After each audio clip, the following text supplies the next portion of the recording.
back down the plot. It is sunny and warm. It's lovely. It's my first day I've been down here and not been in a jumper and a gilet. So I've just got my kettle on to make myself a brew. Then I'll show you around what we were doing yesterday, bonfire night. Then we'll get some work done. I want to get another bed covered today, some more trees chopped down, and then clear a bit more of the area. So I'll show you around in a second. I've already been working, that's why I'm all sweaty. So let me show you what we've done so far and what the plan for today is. So I've levelled, cleared and covered this bed.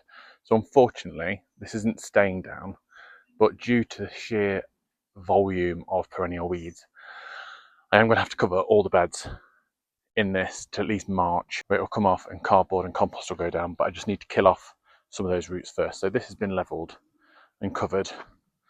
Obviously, this has all been done. I've got to put my bulbs in. I've left this strip here because that's where my path's going to go. This is where my bulbs are going to go. I've started clearing what was apparently a compost bin and cutting back some of these currant bushes. I have uncovered a path between the damson trees. This will look a lot better in summer when I can get it all jet washed. I am going to clear this today and put bark around it, ready for winter. That's the remnants of last night's bonfire. And then pretty much everything else is as it was. I am putting the weed membrane down on this area today, but these currant bushes, as you can see, are dense. So I've cleared the crown of this one. As you can see, it's a lot tidier. I've took all the dead wood off. I plan to do that on all of these today before I put the weed membrane down. And it really you should be able to see a lot more through the plot. It's really drastically increased the amount of daylight coming through on the plot already, which is amazing. I've got a chainsaw coming for the weekend to clear a bit of this tree line, which is really going to increase the light levels on this plot. But yeah, done quite a bit. Feel like we're making quite a lot of progress. So next job is finish clearing this bit of path, clear the crowns on this, level this area out, put some tarp down, and then we're going to be planting some garlic today.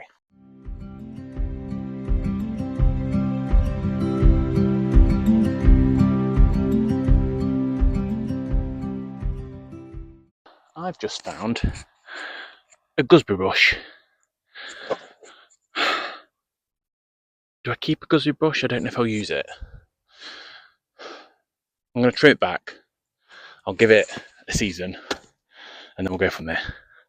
I'm not getting rid of anything really until giving it a go.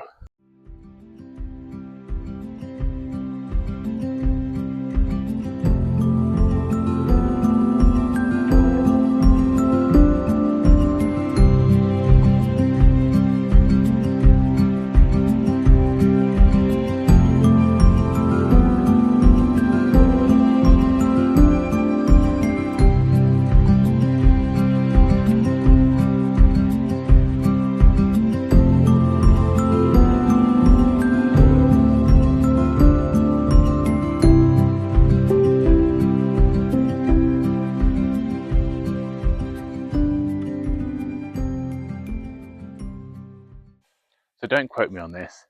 I'm literally going off what I've read online because I've never grown black currants, red currants, or white currants, and I don't know which ones these are. I know that they're gooseberries because they're spiky as hell.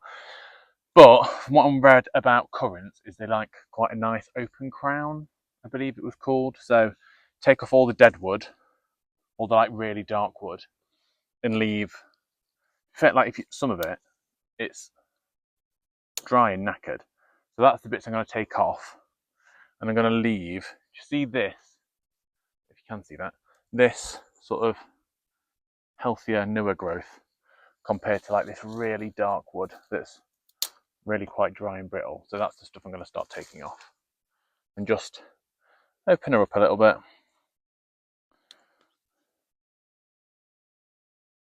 Because one of the things that put me off this when I first took the allotment on, the currant bushes, is obviously not knowing much about currant bushes. I just thought that's how big they were, and I thought I was going to have to keep this whole jungle of currants.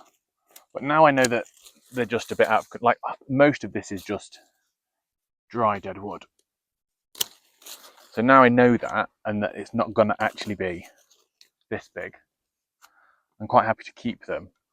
To be fair, what I am doing as I go along as well is there's so many things that have self-seeded bush-wise. I'm taking them out as I go, because there is 1, 2, 3. There's 5 bushes here, and another 3 bushes on the other side of the plot.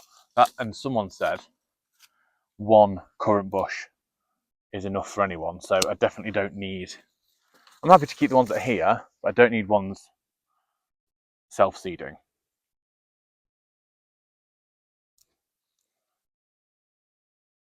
That's for sure. Oh, sorry about that, dog. I do like this though, because something I really like in my garden at home is like your line of sight. Like I've got bits in my garden that I love, but you can see them all from each part of the garden. So by thinning these plants out, it is maintaining a nice line of sight through the plot, which is nice. Especially when spring and summer come around, I want to be able to see through the plot and see each area.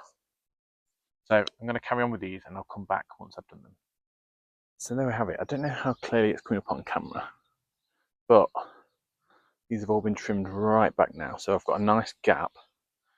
Well, once I've raked, a nice gap in between each bush.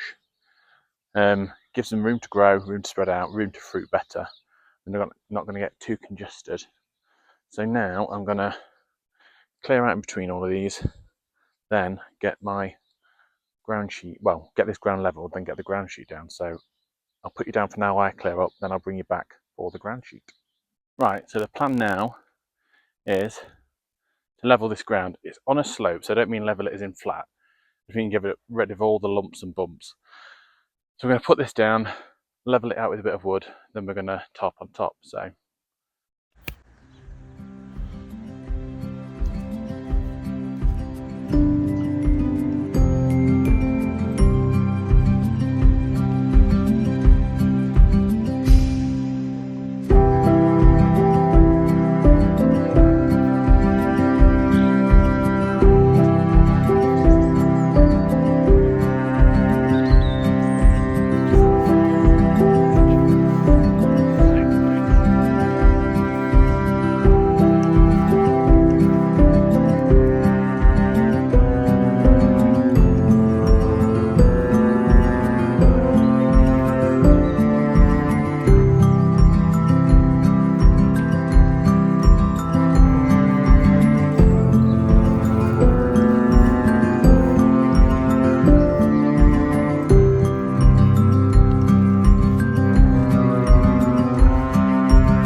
this is the only bit that's a little bit awkward when you are doing the ground sheet, is trying to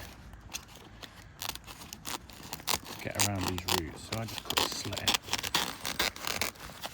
and I sort of just jigsaw it, to be honest. I found that's the easiest way to get around it.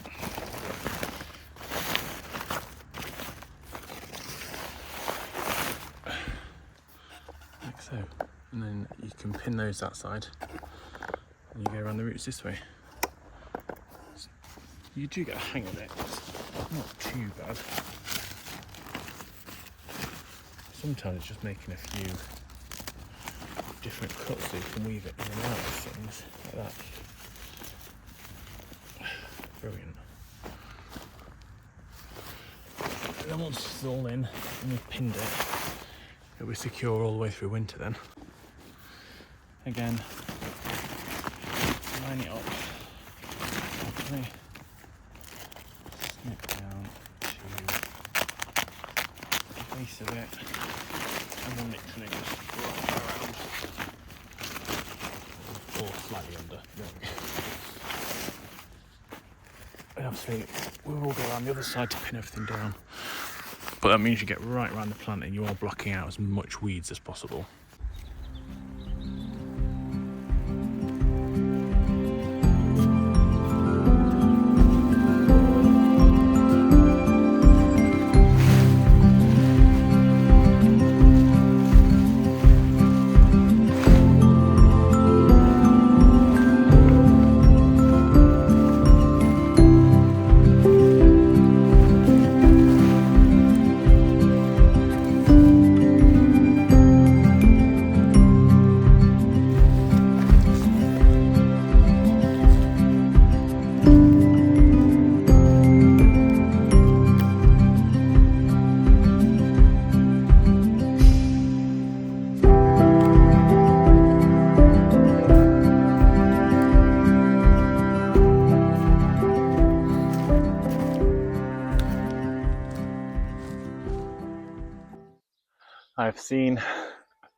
I've seen cleaner days. I am filthy, but we have achieved. That bed is levelled, covered. The bushes are all trimmed back. I've uncovered this path, but I have put a little bit of weed membrane over it, just to cover it. Still got to clear the compost bay. Let me show you properly. So now, as you walk onto the plot, all this area is uncovered. I've sort of like done nearly half the plot really, in terms of coverage and levelling. You can see through here so much better. It's going to let a lot more light hit whatever, probably tomatoes, I grow up this area in summer. Clear this bed. I'm going to jet wash both these patios in spring. I'm going to bark under here and probably put some pansies or something in summer. Clear that, and then I'm going to have a nice through route for all those bushes. This bit, I have managed to clear a little bit of this rubbish today. So, for actual physical rubbish on this plot, there's not been a lot. There's been a lot of weeds, but not a lot of physical like trash. So all these bushes, I mean, these look so much better to me. I don't even know if you lot will be able to tell, but to me, they just look more managed. Again, this tree I'm going to prune into a nice little mushroom shape in summer, but you can't trim these in winter apparently. These are damson trees, and they are susceptible to a sort of rot if you trim them in winter, so that's got to wait till summer. But your through line of vision to each end of the plot is going to be so much better. Next point of call is to take down this and trim this back. This is a cherry, so you can trim these, but you're only supposed to take them back about 25% each year as not to shock them. But I'm going to take the frame down because, you know what, I've got a cherry tree at home and I probably wouldn't be bothered to pick the cherries. And I think if I can sacrifice these cherries to the pigeons so they leave all of this alone, let them eat the cherries. But this plot is already feeling a hell of a lot bigger than it did a week ago. I've got a clear vision sort of coming into my head.